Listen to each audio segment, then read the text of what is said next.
Now I demonstrate a series of postures which all relate to extension, flexion, side movements and twisting movements of the spine while using hip extension on one leg and hip flexion on the other.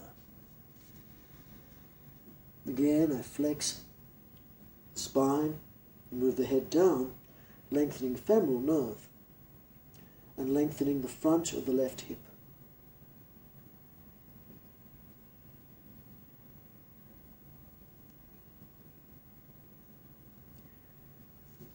Taking the left heel to the floor allows me now to lift the right side of the lower back. I stretch the mat with the feet, which activates hip flexors on the right side, spinal flexors, and hip extensors on the left side and spinal extensors. Then I'm going to make a side bending movement of the spine, so I use pressure from my right sitting bone to push towards where the navel is pointing. That gives me an abdominal firmness. Then I breathe into the abdomen to give calmness and take my left arm forward and up towards the head. Depressing my right shoulder closer towards the right hip helps create a lateral flexion of my right spine. At the same time, when I bring my hand down, that tractions or tensions the median nerve on the right brachial plexus, also the pericardian meridian.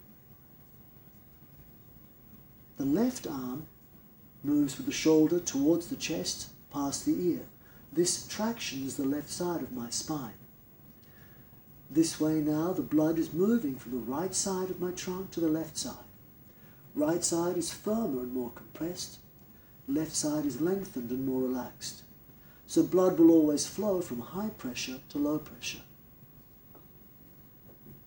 And the diaphragmatic breath throughout the practice helps keep me calm.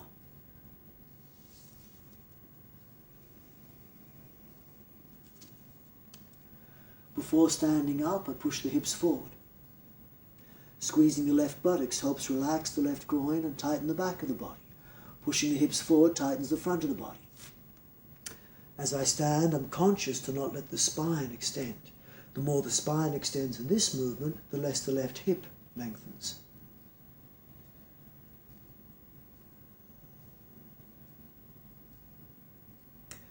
I could lift my head in this position, but the head lifting will always be associated with a spinal extension. So keeping the head down prevents that spinal extension. I'm going to do an active twist to the right side. Active twist means I turn with the volition of the spine itself. I'm twisting to the right side, and to help have that happen, I push the right sitting bone forward, left armpit forward in the direction that the left armpit is facing and the right sitting bone is facing in terms of where the navel is pointing. Then I assist that movement by moving my left elbow further to the right, my right knee further to the left. This reciprocally relaxes the outer hip and the outer shoulder. The spinal movement uses the muscles which connect the different parts of the spine, and they help stabilize the spine but also release the muscles that are not needed. Then I come into a simple version of a pose, and here I could stay, but because I'm a bit more flexible now, I can slide the shoulder past the knee and the hand to the floor. Still, my right hip is trying to push forward, my right knee is going to the left side. I can lift the left knee up and the right arm. Here it's a strong twist, so I could protect my spine from possible damage by tightening all the muscles in my trunk. But if I do, that will make it very hard to breathe naturally.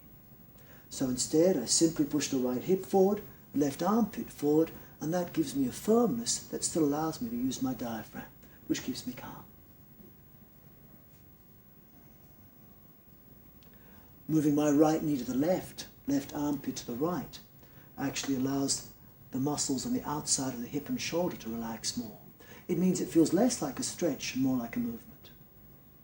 And then I can safely come out of the pose and come back to the fingers next to the heel lunge.